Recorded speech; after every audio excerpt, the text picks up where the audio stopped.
Sakit naik itu mah sudah kelihatan ya, kelihatan ngasih sakit naik itu ya. Bisa kena HIV ya, heran ya, karena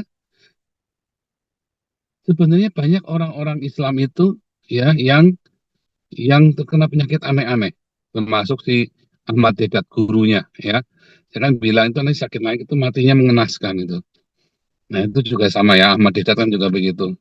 Benar ya, kena HIV ya. Umurnya baru 59 tahun. Ya, kita lihat saja ya. Dan itulah kan ketika orang menghujat Roh Kudus ya. Sakinah itu benar-benar sampai ke dasar-dasarnya ya, dia menghujat Roh Kudus. Ya nah, seperti gurunya lah Ahmad Dedat ya. 9 tahun disiksa. Nah, sakit naik juga sama ya.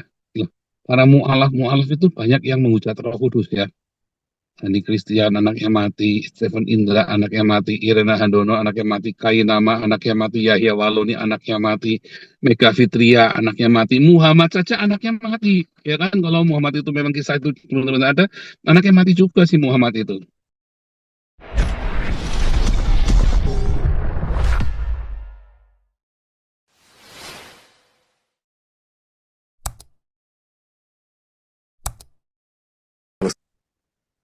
Wah, serem ya. It is our city, never been divided again. Ngeri ya. Shalom Indonesia, shalom semua yang ada di Eropa dan di seluruh dunia. Shalom semua yang ada di Israel, di Haifa, alma mater saya. Kita mendengarkan dua jenis berita. Satu, ya, Zakir Naik, ya, yang diberitakan, ya ada dokumennya, ya, tanggal lahirnya sama ya, 18 Oktober tahun 65, ya. Kena HIV. Saya berapa hari saya coba cari tahu terus ya, penyanggalan-penyanggalan dari kubunya orang Islam, malu ya, karena Kainama juga hati-hati ya, bukan cuma Zakir Naik saudara ya, Kainama itu juga homo ya, lihat caranya dia ngomong, mulutnya, caranya dia ini ya. Itu tuh Kainama itu homo, hati-hati ya. Anda yang jadi kalau malam ya, kalau dia habis ceramah di mana dia minta minta apa namanya, minta pemuda buat nemeni dia, hati-hati ya, itu HIV juga tuh kain nama tuh. Sakit naik itu mah sudah kelihatan ya, kelihatan ngasih sakit naik itu ya. Bisa kena HIV ya, heran ya, karena sebenarnya banyak orang-orang Islam itu ya yang terkena penyakit aneh-aneh, termasuk si Ahmad Dedat gurunya ya. Saya kan bilang itu nanti sakit naik itu matinya mengenaskan itu. Nah itu juga sama ya, Ahmad Dedat kan juga begitu. Benar ya, kena HIV ya. Umurnya baru 59 tahun.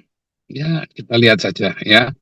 Dan itulah kan ketika orang menghujat Roh Kudus ya.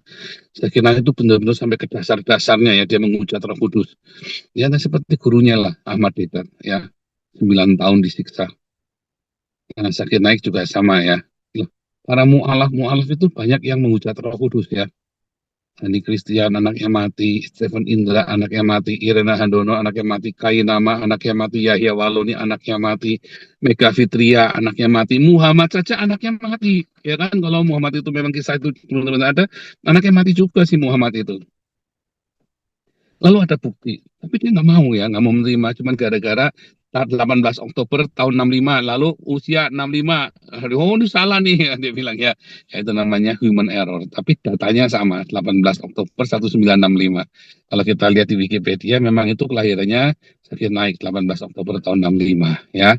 Dan kedua kita mendengar berita di Yerusalem ya, bahwa eh, Israel mengklaim, seperti yang pernah saya katakan ya, Israel akan bayar harga berapapun supaya Yerusalem itu akan menjadi miliknya. Dulu udah pernah saya kasih tahu ya. Tapi kalau yang lain-lain, enggak, dia nggak mau mikir. Tapi kalau cerita Yerusalem, untuk menguasai Gaza, Israel nggak peduli dengan Gaza.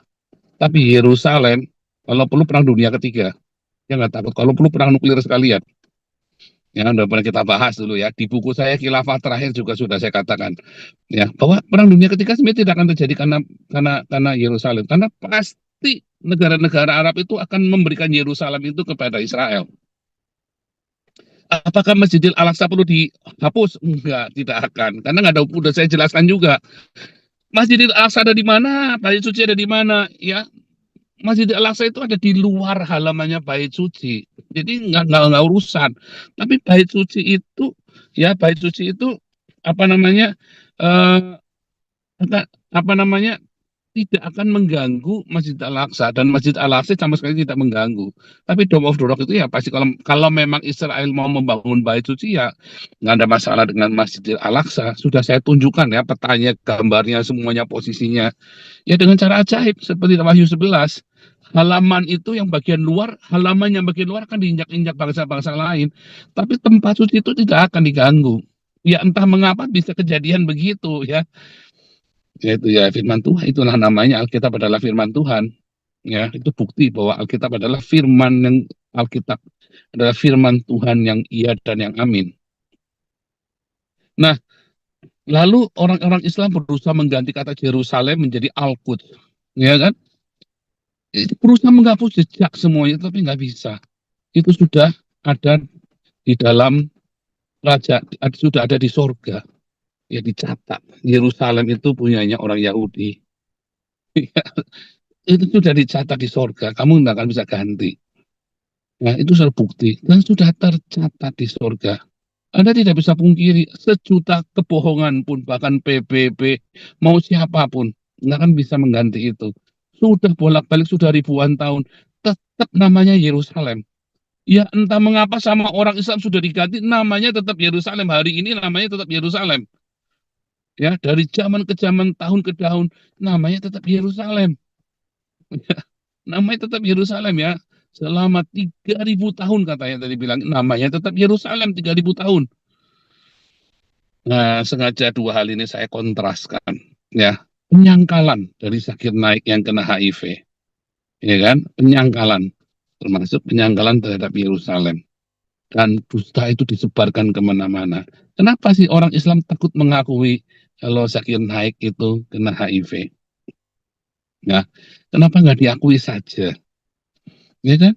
Karena kamu sering bohong, karena kamu tidak mau mengakui, itulah sebabnya orang Islam nggak pernah bisa berkembang. Ya, kenapa sih tidak mengakui saja?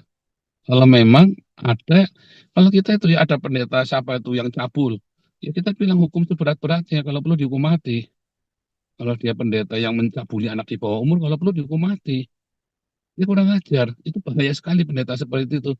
Nah kalau ada ustadz yang kena HIV, kemarin ya ada satu lagi ustadz bahasa lama, ternyata korupsi ya, 90 miliar ya, 90 miliar aja, gile banyak sekali ya Ustadz bahasa lama itu ya. Kenapa nggak mau diakui ya?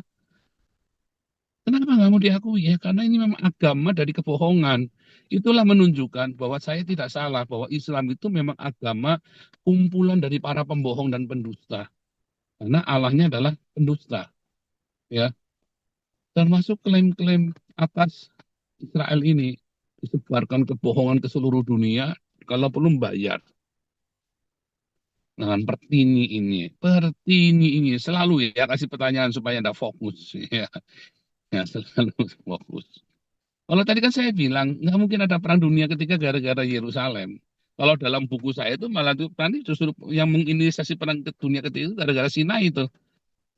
Bisa bisa jadi karena Sinai itu adalah legitimasi Torah. Asal usulnya kan sejarahnya dari Torah, dari Sinai.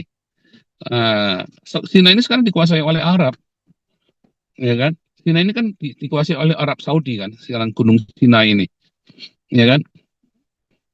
Kalau dalam hipotesa saya, ya di dalam buku khilafah terakhir, justru nanti gara-gara Sinai ini bisa perang dunia ketiga nih. Intinya adalah sebuah alasan, mencari sebuah alasan untuk perang dunia ketiga. Apakah Yerusalem? Ya bukan, nggak ada hubungannya. Pasti akan dikasihkan Yerusalem itu ya. Tapi kan pertanyaannya, Pertini ini, ya Pertini ini ya, semua boleh jawab, fokus ya, jangan kemana-mana ya. Mengapa sih orang Islam itu ngotot banget sama Yerusalem? Mengapa orang Islam ini ngotot benar sama Yerusalem? Ya, dan sampai menyebarkan fitnah katanya orang Israel akan menghancurkan Masjidil Al-Aqsa. Padahal nggak perlu. Tapi sudah saya buktikan nggak perlu. Tapi kenapa ngotot banget dengan Yerusalem? Ya, kalau Israel jelas kan itu punya dia. Tapi orang Islam ini kan kepentingannya apa? Kan dia punya Mekah, dia punya Medina. Ngapa ngotot sekali dengan Yerusalem? Sampai menyebarkan fitnah katanya orang Israel akan menghancurkan Masjidil Al-Aqsa. Ya, padahal Bait Suci saya belum tentu dibangun loh sama orang Israel. Mungkin akan dijadikan cagar budaya wilayah itu, ya. Tapi kalau untuk membangun Bait Suci saya kira enggak. Ya, eranya sudah beda, eranya. Ya. Tapi andai kata dibangun Bait Suci, masalahnya di mana? Apakah Masjidil Al-Aqsa perlu dihancurkan? Enggak. Lalu mengapa orang Islam ini ngotot, ya, sepertinya sepele ya itu ya, tapi Anda nanti lihat ya, bandingkan dengan kasus yang Zakir Naik tadi ya, nanti Anda coba perkembangkan, ya nanti akan luar biasa sekali. Nah, eh, apa namanya, Pak Andi nanti jadi hostnya, Pak Andi minta dibantu ya, Pak Andi ya, untuk jadi hostnya, Bu Ellen semua tolong bantu untuk yang co-host untuk bantu ini ya, saya sambil pergi ke ini ya, kasih makan orang-orang closet mention yang ada ini ya, yang ada di eh, Bank Sentral ini. Permesta belum masuk Permesta ya. Aduh, ini kalau nggak ada Permesta nggak seru nih. Pak Permesta, panggilan-panggilan untuk segera memasuki ruang sidang. Silakan Pak Permesta, tolong. Oke, Bu Ellen dulu mungkin ada mau bicara. Pak Frans Lisi udah jadi co-host ya. Bu Linda, ya semua nih, siapa yang sudah jadi co-host boleh. Yang lain raise hand dulu kalau mau ngomong ya. Siapa yang mau jawab dulu? Mengapa kudu Yerusalem? Mengapa orang Islam ini kudu? Oh, itu ada banyak jawaban ya, ada banyak jawaban. Mengapa? Anda boleh mengapa kudu? Geopolitik lah, agama lah, alasan apapun coba Anda bikin. Mengapa? Bandingkan dengan yang Zakar Naik tadi ya. Sebentar. Ya, mungkin saya kasih satu video lagi ya, untuk kasih video lagi yang bagus. Bentar ya.